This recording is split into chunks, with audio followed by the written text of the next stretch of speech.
Les géants de la tech américains qui nous parlent de près ou de loin d'intelligence artificielle, on le sait, suscitent un fort engouement boursier depuis le début de l'année. Bonjour Laurent. Bonjour David. Laurent Saillard, journaliste au magazine Le Revenu, mais pour certains, les valorisations ont atteint des niveaux quand même assez stratosphériques. On en pense quoi au Revenu? Alors, on fait le constat qu'effectivement, avec le succès mondial, notamment de ChatGPT, il y a une véritable euphorie boursière qu'on a vue au premier semestre 2023. Et donc, dès qu'une société est concernée de près ou de loin par l'intelligence artificielle, l'IA en abrégé, et ça va aider son cours de bourse. Alors, c'est vrai que les chiffres... comme dans les années 90 où on écrivait .com et c'était pareil en bourse. Voilà. Donc là, on le voit, c'est clair. Par exemple, l'action Apple a gagné 47% sur les 6 premiers mois de l'année. Mais aussi Microsoft, quasiment, enfin à 40% on va trouver Microsoft, Alphabet, Google, Amazon est même plus que ça, oui, c'est proche du résultat d'Apple. Alors davantage sur des valeurs qui étaient en retard et qui ont rattrapé, comme Meta Platforms, donc Facebook, ou Tesla.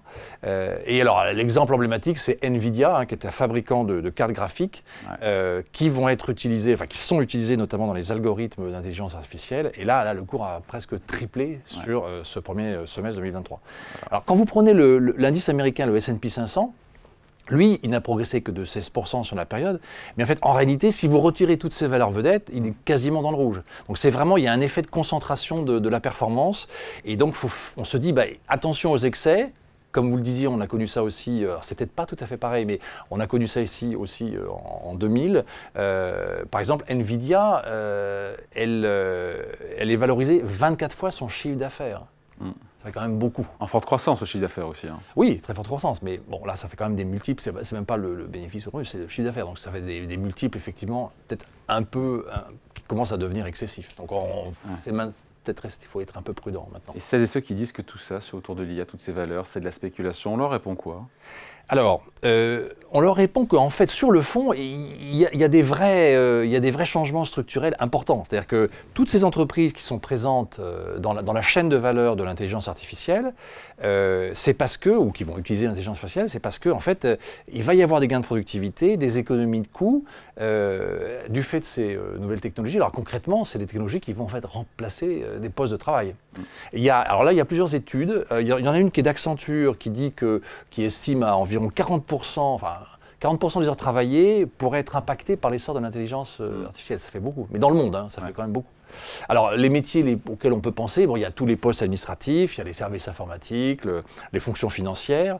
Mais alors, Accenture, dans son étude, dit que non, ça va au-delà. Ça peut être certains métiers de la vente, ça peut être des producteurs de contenu, ça peut être des ingénieurs, les architectes, peut-être même certaines fonctions de management. Si on essaie de regarder d'autres études, il y a le cabinet Gartner qui, lui, nous dit qu'à horizon 2025, par exemple, il y aura un tiers des nouveaux médicaments, des nouveaux matériaux, voire même des messages commerciaux qui pourraient être issus de l'intelligence artificielle. Donc là, on est quand même sur des ratios un peu inquiétants. Et dans d'autres études, effectivement, les experts disent, en gros, l'adoption de l'intelligence artificielle par les entreprises va être déterminant pour la décennie qui arrive. C'est-à-dire que, en gros, vous êtes dans le train ou pas, mais si vous n'êtes pas dans le train, ça peut être catastrophique pour l'évolution de votre société. Alors ça, on le voit, on a parlé des valeurs en direct, on le voit aussi en fait dans les encours des ETF, des trackers sur l'intelligence artificielle, ou même certains fonds, mais surtout ce tracker, là on voit que ça gonfle. Donc il y a effectivement un effet boursier indéniable. Alors, parmi les autres études, il y a la Société Générale aussi qui, elle, a recensé les entreprises justement, qui sont le plus souvent présentes dans ces fonds indiciels cotés, en Europe et aux États-Unis, et elle les classe en deux groupes. Elle dit qu'il y a les défensives de croissance d'un côté et les cycliques de croissance de l'autre. Alors les cycliques de croissance, c'est toutes celles dont je viens de vous parler, c'est-à-dire les grandes vedettes qui ont fait quasiment près de 50% de hausse au premier semestre. Et puis dans le premier groupe qui a plus ses faveurs, parce que justement elles sont peut-être moins risquées parce qu'elles ont moins monté, on va trouver des valeurs sur des métiers un petit peu plus, dont on a moins parlé récemment. Elle met aussi Microsoft dedans, mais bon, il y a par exemple Adobe ou Intuit, des valeurs peut-être un peu moins connues et qui, elles, pourraient bénéficier aussi de cet engouement. En tout cas, cette distinction effectivement entre ces deux sous-univers, elle est intéressante parce qu'elle voit qu'il y a eu, en tout cas, il y a eu des valeurs en tête de peloton, mais il y en a plein d'autres en fait qui sont dans le peloton et qui vont peut-être passer prochainement devant. Dans les vertus qui sont attendues, Laurent, en matière d'intelligence artificielle, il y a l'idée de la productivité, éventuellement des baisses de coûts, des coûts qui seraient orientés pour les entreprises à la baisse. Oui, et alors notamment en fait, là encore, en regardant les analyses qui sont sorties récemment sur justement l'impact, enfin, comment identifier l'impact en fait à venir de l'intelligence artificielle par secteur, on voit qu'en fait l'intelligence artificielle dite générative, c'est-à-dire celle qui peut créer du son, du texte, de la vidéo, ça devrait fortement en fait, accentuer les pressions concurrentielles. On a tous en tête quelques exemples célèbres qui ont été faits sur des musiques, sur des chansons, sur des imitations de personnes, etc. Donc tout ça veut dire qu'on peut faire à la place d'eux. Donc ça va contribuer à la réduction des coûts, générer de nouveaux revenus. Et bon, là, ce qu'on appelle cette IA générative, c'est bien sûr tout ce qui concerne les logiciels, les services numériques, les médias aussi, Internet, bien sûr, les services aux consommateurs. Mais en fait, les analystes nous disent que non, c'est pas que ça. On va au-delà de ça et probablement ça va toucher les services commerciaux, même certaines parties de l'industrie. Alors, là où on est concerné, c'est qu'en fait, dans le coût des salariés des quelques secteurs que je viens de citer, c'est plus de 30% du chiffre d'affaires de ces activités. Donc, effectivement, si on a un gros impact sur la productivité et les réductions de coûts, il y aura un effet positif. Et là, dans les secteurs que j'ai cités, bon, sans rentrer dans le détail, il y en a quand même beaucoup qui sont cités dans les analyses, la santé, le luxe, l'immobilier, etc., les biens d'équipement. Mais par exemple, dans la distribution, si on prend le cas de la distribution, qui est un secteur qui a plutôt de plus faible marge et où il y a une proportion importante de salariés qui font des tâches répétitives, là, par exemple, c'est peut-être un secteur qui pourrait bénéficier des effets de l'intelligence artificielle. Et sur les entreprises, maintenant, si on parle d'entreprises, les entreprises qui seront favorisées par l'IA ou pas? Oui, alors en fait, favoriser, c'est là où c'est délicat parce que c'est favoriser ou au contraire soumise à une concurrence plus forte, ce qui va les obliger à être… Les gagnants et les perdants, quoi, en gros. Oui, c'est-à-dire, je veux dire, en fait, si possible, dans le peloton de tête pour ne pas se faire dépasser par les autres. Alors, bon, il y a les médias, il y a Internet, mais dans les études, on voit qu'il y a la logistique, bien sûr, tout ce qui est dans les entrepôts, on peut tout automatiser avec des robots, etc.